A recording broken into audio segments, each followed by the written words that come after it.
여러분, 요즘 배달 음식 정말 많이 시켜 드시죠? 그런데 말이죠, 우리가 내는 그 돈이 과연 어디로, 어떻게 흘러가는지를 두고 지금 한국에서 아주 뜨거운 논쟁이 벌어지고 있습니다. 바로 배달앱 수수료에 상한선을 둬야 한다는 건데요. 오늘 이 문제를 한번 제대로 파헤쳐 보겠습니다. 네, 바로 이 간단해 보이는 질문이요. 이게 지금 식당 사장님들과 거대한 테크 플랫폼 사이에서 벌어지고 있는 아주 중대한 경제적 논란의 핵심이라고 할 수 있습니다. 이게 그냥 단순히 저녁 메뉴 고르는 차원의 문제가 아니에요. 수조 원 규모의 이 거대한 시장을 과연 정부가 어디까지 개입하고 통제해야 하는가? 이 근본적인 질문에 대한 싸움인 셈이죠. 자, 그럼 이 복잡하게 얽힌 문제에 대해서 정부가 내놓은 강력한 처방이라는 게 과연 뭔지 한번 자세히 들여다보겠습니다. 핵심 아이디어는 생각보다 간단합니다. 정부가 배민이나 요기요 같은 플랫폼들이 식당 사장님들한테 받을 수 있는 수수료에다가 이 이상은 받지 마세요 하고 일종의 가격 상한선을 법으로 정하겠다는 겁니다. 자, 여기서 정말 흥미로운 지점이 나옵니다. 바로 이 표현 방식인데요. 공정거래위원장이 이 제도를 뭐에 비유했냐면 바로 최저임금제에 비유했어요. 이게 무슨 뜻일까요? 이걸 단순한 시장 규제가 아니라 소상공인들을 위한 사회적인 보호 장치로 보고 있다는 걸 아주 명확하게 보여주는 거죠. 네, 정부는 이걸 그냥 수수료 좀 깎아주는 문제로 보는 게 아니라는 겁니다. 우리 경제의 허리라고 할 수 있는 자영업자들을 보호하고 또 공정한 소득 분배를 이루기 위한 어찌 보면 사회적인 안전장치로 접근하고 있는 거죠. 좋습니다. 그럼 이제 논쟁의 반대편으로 한번 가볼까요? 과연 업계에서는 이 상황을 어떻게 보고 있는지 살펴보겠습니다. 이 표 하나가 양쪽의 시각 차이를 정말 극명하게 보여주죠.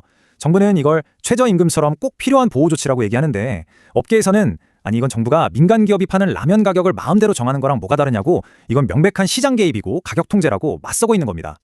업계의 걱정은 여기서 그치지 않습니다. 이런 조치가 당장의 수수료 문제를 넘어서서 혁신이나 새로운 서비스 개발을 가로막을 수 있다는 거예요.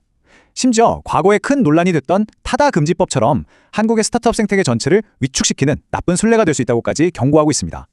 그런데 이런 걱정이 단순히 이론에만 머무는 게 아닙니다. 우리보다 먼저 이 실험을 해본 나라가 있거든요. 바로 바다 건너 미국에서 들려오는 좀 경고성 짙은 사례가 있습니다. 네, 우리와 거의 똑같은 정책을 먼저 도입했던 미국, 뉴욕을 포함한 14개 도시에서 이걸 시행했는데 과연 결과가 어땠을까요? 데이터를 한번 보시죠. 이게 꽤 충격적입니다.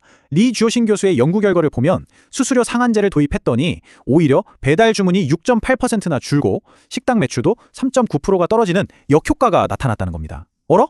분명히 좋은 뜻으로 시작했는데 결과는 정반대였던 거죠.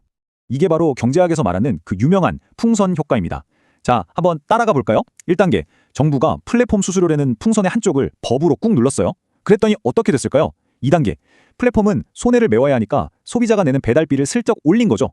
그럼 마지막 3단계, 소비자 입장에선 배달비가 비싸지니까 에이 그냥 시켜 먹지 말자 하고 주문 자체가 줄어드는, 결국 풍선의 다른 쪽이 불쑥 튀어나와 버린 겁니다. 그래서 결국 어떤 일이 벌어졌을까요?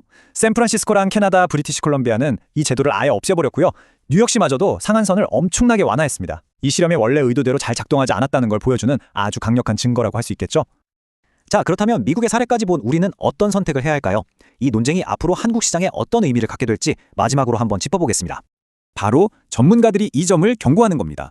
수수료 상한제가 단기적으로는 자영업자분들께 도움이 되는 것처럼 보일 수 있지만 길게 보면 시장 전체를 혼란에 빠뜨려서 결국 그 피해가 모두에게 돌아오는 그런 의도치 않은 결과를 낳을 수 있다는 거죠. 그러니까 핵심은 이겁니다. 당장 힘든 소상공인을 보호해야 한다는 그 시급한 필요성과 혹시라도 시장을 왜곡하고 혁신을 막을 수 있다는 장기적인 위험 사이에서 아주 어려운 균형을 찾아야 한다는 점입니다. 자영업자를 위한 보호가 될 것인가? 아니면 시장을 흔드는 혼란이 될 것인가? 이것이 바로 정책을 만드는 사람, 기업, 그리고 배달앱을 쓰는 우리 모두가 함께 풀어가야 할 마지막 질문이 아닐까 싶습니다. 배달 수수료 상한제. 처음 들으면 자영업자를 살리는 길 같지만 미국 뉴욕, 샌프란시스코, 캐나다 모두 실패했고 폐지했습니다.